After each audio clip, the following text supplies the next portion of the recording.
Today we'll take a look at the Great White Myth, in particular, the myth propagated by Andrew Dickson White in his book The History of the Warfare of Science with Theology in Christendom, published in 1896.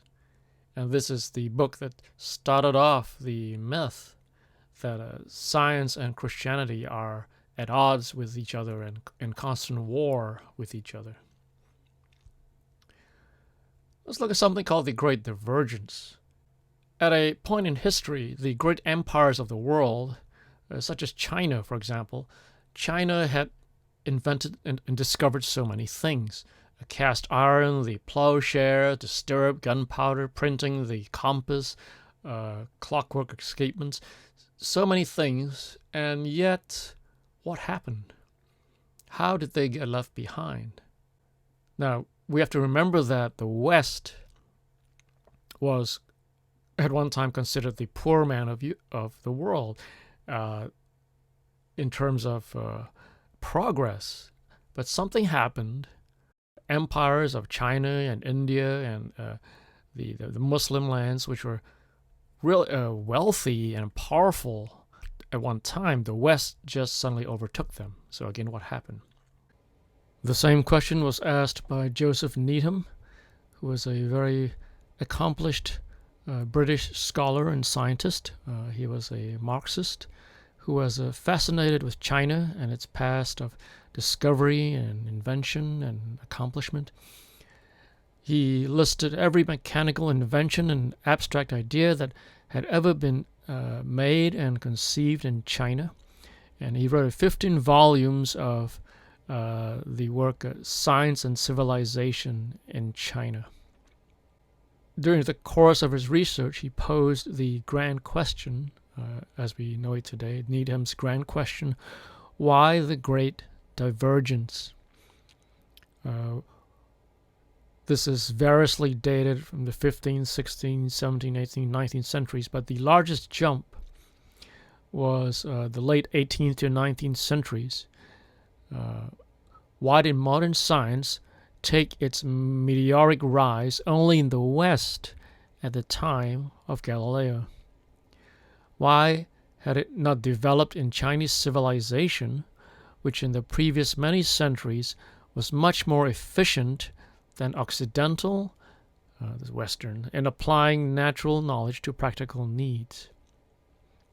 What happened? Why did the West suddenly jump out ahead of China and the other empires by such a huge leap? Well, let's take a look at Aristotle. And we remember that he believed the universe is eternal. No such thing as a creator. He believed the soul just disappears at death, poof. No such thing as judgment.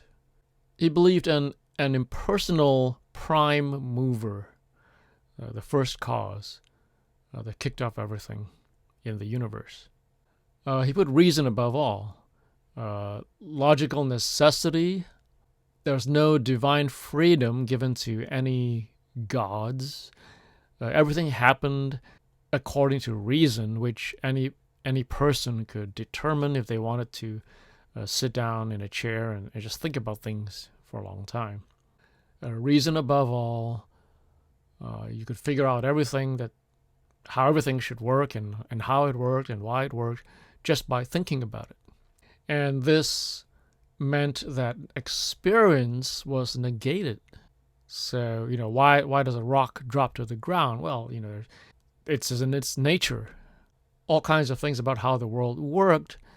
Aristotle and his school of thought said, well, we can just explain it if we just think about it. The Islamic thinkers, they discovered and received Aristotle and Plato's works with great interest. And some of the greatest scholars, Avicenna, Averroes, they embraced their writings and thinking, not blindly. Of course, they did make their own additions or changes or twists. But they basically embraced all their work, and in fact were instrumental in passing on this knowledge to the West. So they received it first. But one of the most famous theologians, Al-Ghazali, kind of put a stop to scientific inquiry by his insistence on something called occasionalism. It meant that God was putting his fingers on everything all the time and causing things to happen. So basically, for example, why does cotton, when put next to fire, why does the cotton burn? Well, it's not because of any natural laws. It's because God is making all that happen. God is making the cotton burn. Every aspect of that is caused by God without any intermediaries, such as natural law. Right? It's not caused by angels. It's not caused by anything like a law, a natural law. God is making it happen personally by just tweaking the atoms or what have you. So in that case, the other Muslim scholars decided, well, then there's really no way to discover laws of nature, because God may decide to do one thing this way today, but tomorrow do it a little bit different, right? So now Al-Ghazali said that God usually makes things happen the same way, but you never know, right? So it's just God's will, and that's it. So this caused scientific inquiry into natural law to wither on the vine. Now, it must be said that Al-Ghazali did support other things like, for example, study of astronomy and so forth. But as far as natural law, this seemed to put the kibosh on it. Now, Christian thinkers, like many, again, Muslim scholars also did, they held that it was all right to disagree with the greatest thinkers of the past, because even though they're greater than we are, yet they were still men. The idea that human beings are fallen and fallible, in fact, became very important. The West accepted learning from Greek sources, Muslim sources, but they apply their own biblical critique and spin on it. So what was the reason for this? Now, again, there's a very important Christian idea, which is the idea of common grace. So they held that even, wisdom could be dispensed to everyone, and we should be able to look for it from everywhere. Right? Again, a very important idea. Now, it also has to be said that Christianity is uniquely focused on reason and argument. Why is this the case? So Ghazali was afraid that logic and reason would pull people away from the Muslim faith. And so he was very suspicious of Greek philosophy when it came to metaphysics. But Christianity had to be focused on reason and argument from the very beginning because of where it started.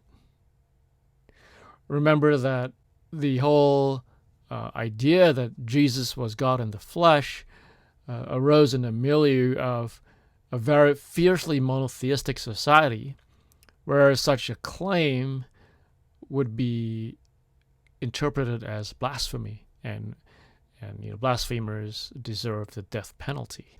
So you had to be very, very sure that Jesus was who he said he was before you gave up your traditional monotheistic, or seemingly gave it up at the risk of punishment.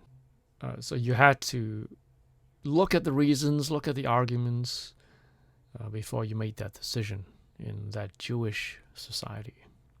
So for the rest of this time, we'll take a look at how Christianity gave us science. So this may be a shock to hear. But even non-believers, non-Christians, such as the physicist and mystic Fritjof Capra, says the notion of fundamental laws of nature was derived from the belief in a divine lawgiver, which was deeply rooted in the Judeo-Christian tradition. Even non-Christians could see this. Now we have to take a little note on phenomenological language, which is when we say things like the sun sets. Medieval scholars knew the earth was round, right? Surprise, surprise. They knew that it was insignificant in size compared to the universe. And they could tell this just from basic astronomical observations. And for example, looking at the shadow of the Earth during a lunar eclipse, right? You could tell. They knew the Bible was sometimes not completely literal. For example, when it talks about the corners of the wings of the Earth, right? They knew there was figurative language. However, most of us still don't quite get it that the pagan and Ptolemaic system of how the planets move around the Earth was the best system we had at the time. And very few people understand that Galileo could not prove otherwise.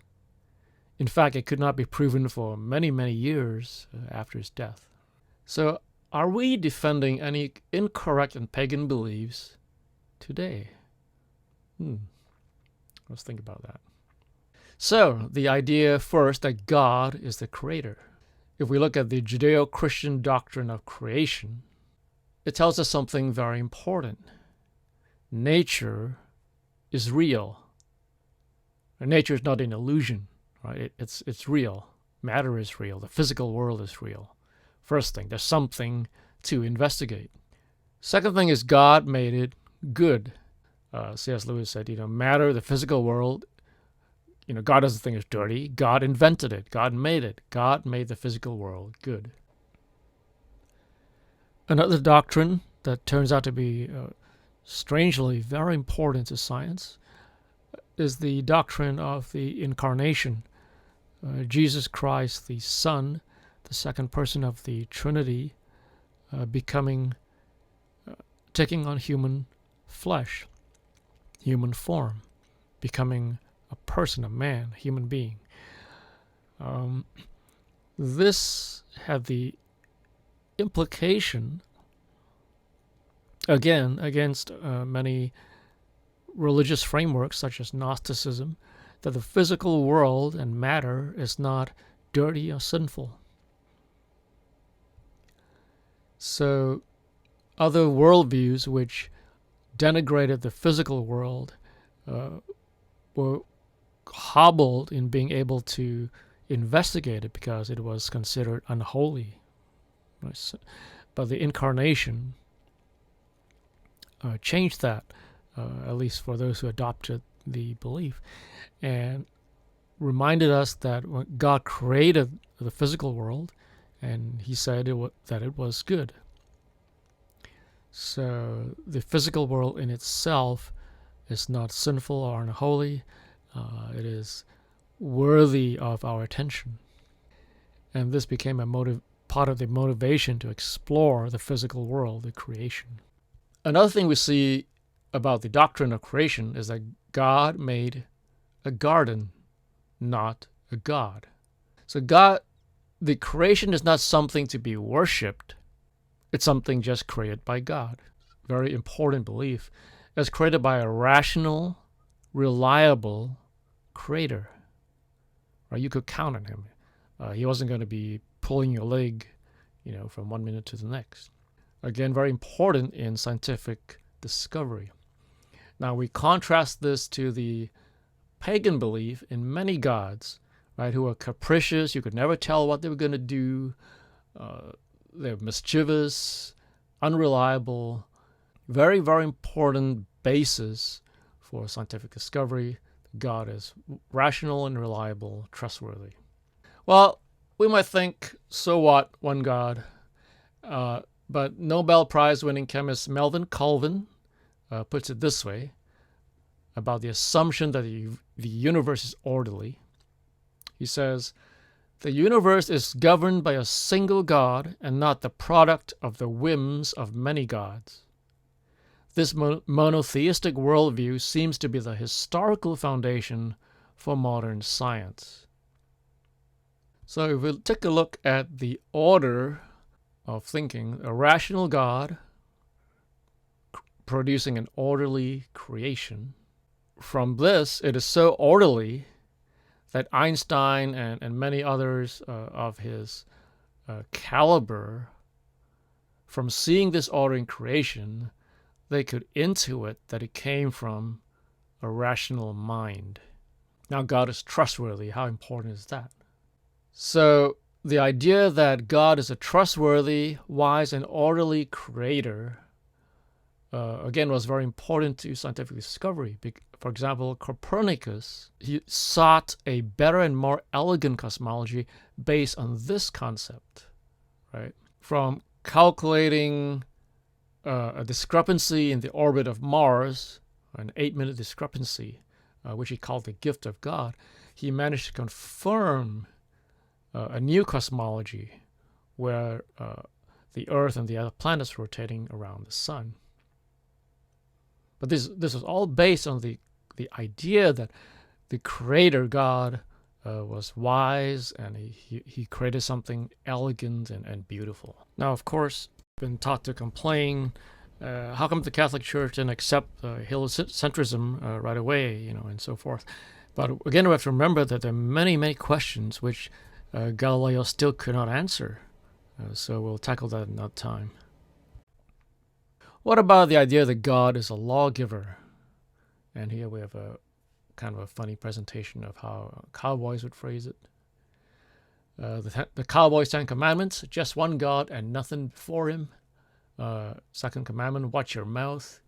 Third, get yourself to Sunday meeting. Fourth, honor your ma and pa. 5, no killing, and so forth. Well, if God is a lawgiver, that leads us to the idea of natural laws. Not only moral laws, but natural laws that we can discover. And why can we discover them? Is because God is trustworthy. God is rational. God is gracious. And he's not changing things from one second to the next. Unlike Al-Ghazali's.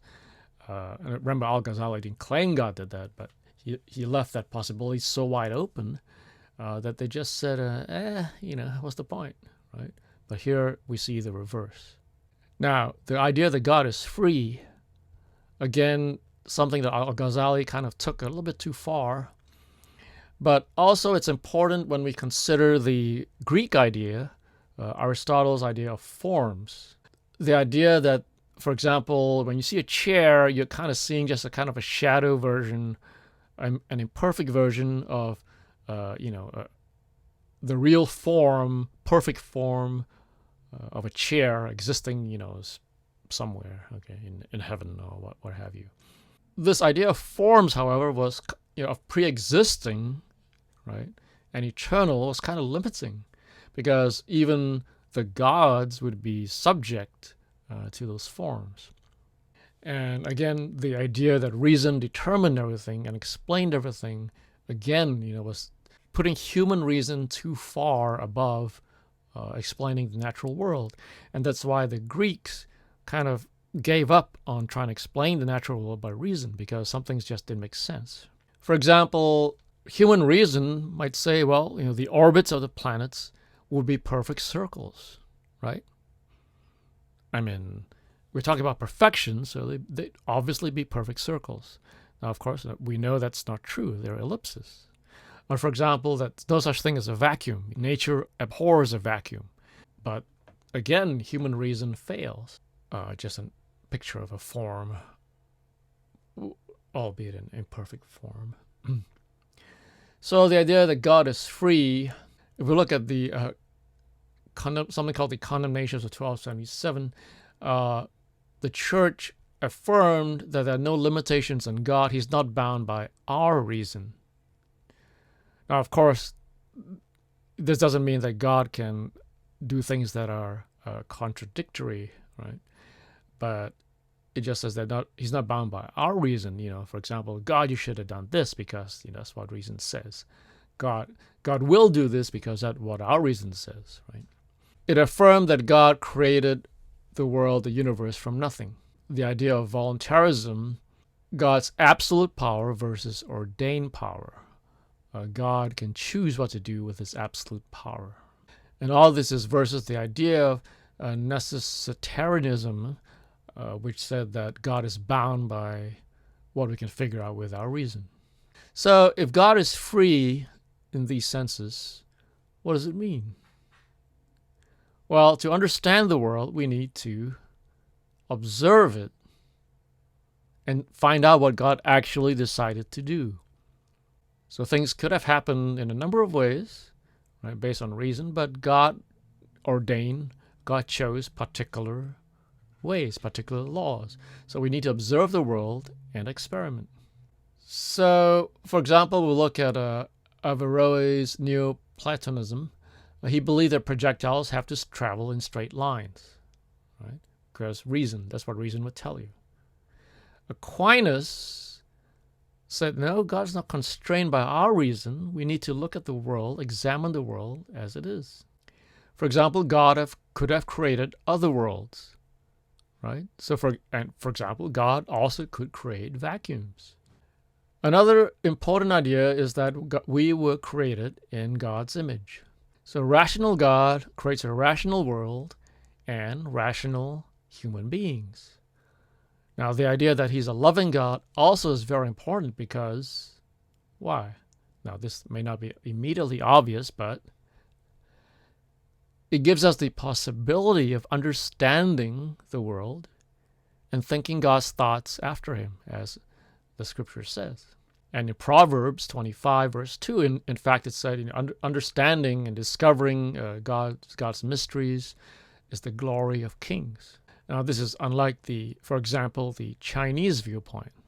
Remember, the ancient Chinese viewpoint was all this yin and yang and so forth. It was a viewpoint of animism. Everything was controlled by spirits. So not much natural law to investigate. We can't discover the natural laws of the physical world because there's no lawgiver. There's no rational lawgiver, and that's not how the world works. So God's invitation is right there in the Bible. Romans 1:19-20 tells us that God has revealed himself through nature, the natural world. Right? So in investigating nature, we can come to appreciate the mind of God. In Genesis 1, verse 28, it says we are to have dominion over the world, to understand it, to use it to the glory of God. We are to have stewardship over the world. And we can see that the motivation for many of these scientists was because of their understanding that God had invited us to explore the creation.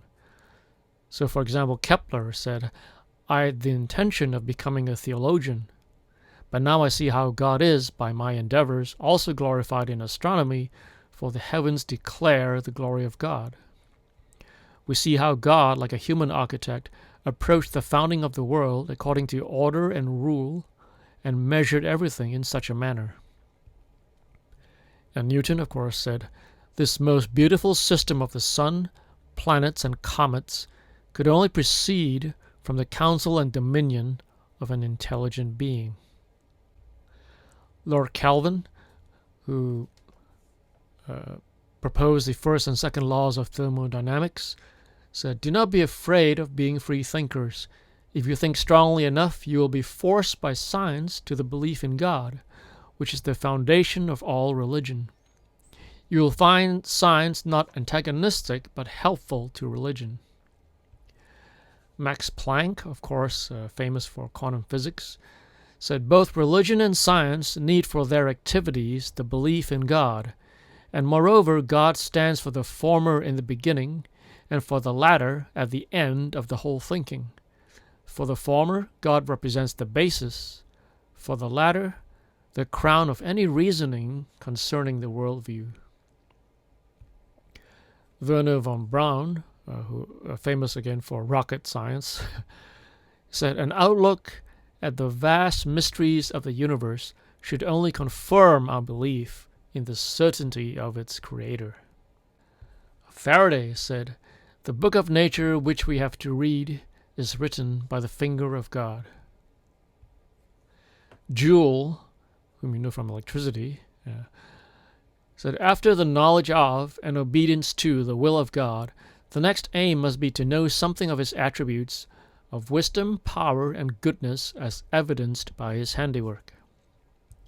Louis Pasteur said, the more I study nature, the more I stand amazed at the work of the Creator. And here's an interesting one. Maury, who founded oceanography, said, the Bible is true and science is true, and therefore each, if truly read, but proves the truth of the other.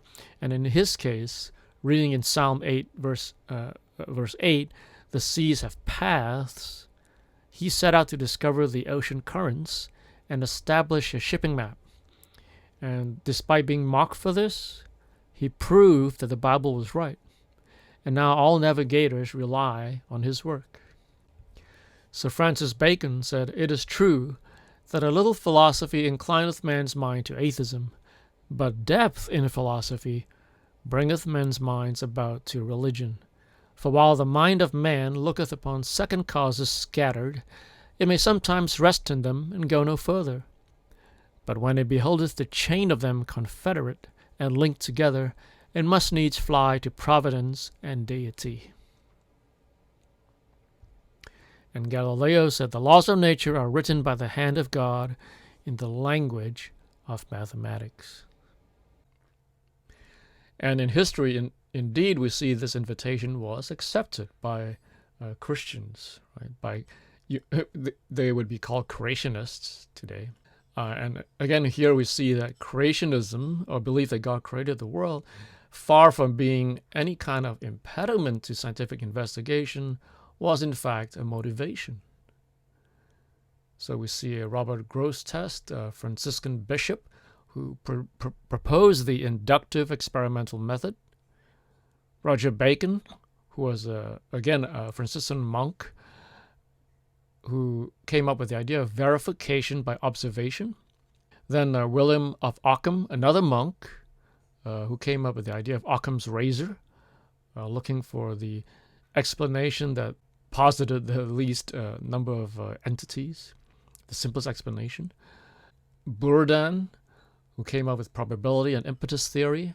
Nicholas of Orisme, who came up with the mean speed theorem. Copernicus, who came up with a heliostatic theory of the planets, including the Earth, orbiting the Sun. Paracelsus, who came up with germ theory.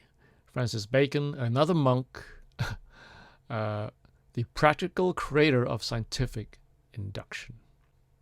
Going further, we see Vesalius, the father of modern anatomy.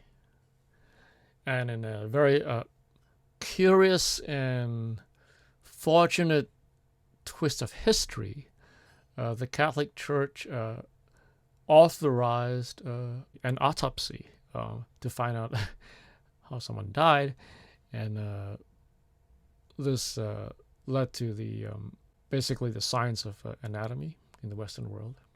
Again, Copernicus, Tycho on astronomy, Kepler on Kepler's laws, optics and tides, Galileo on astronomy.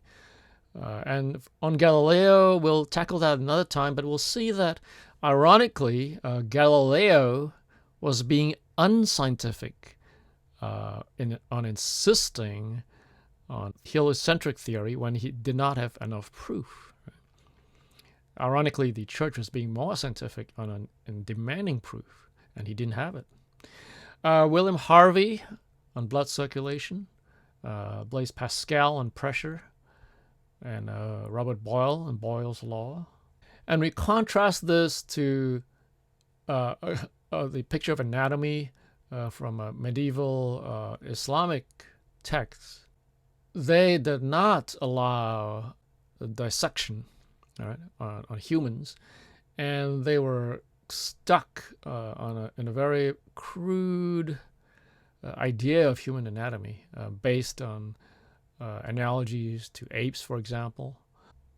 Again, creationist Isaac Newton on gravity and calculus, Leibniz on calculus, Priestley on oxygen, Levasseur on combustion, Volta on current, Dalton on atomic theory, Ampere on electric magnetism, Maxwell's equations, again, another believer.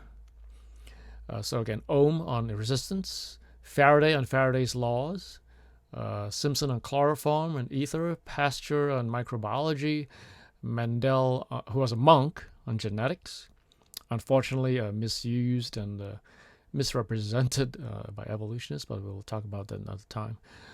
Calvin on absolute zero, Lister on antiseptics, again, Maxwell on Maxwell's equations. So all these believers who advanced the major fields of science. So White's myth is debunked. And it's just a tragedy that this is not taught in high school or even in college, right?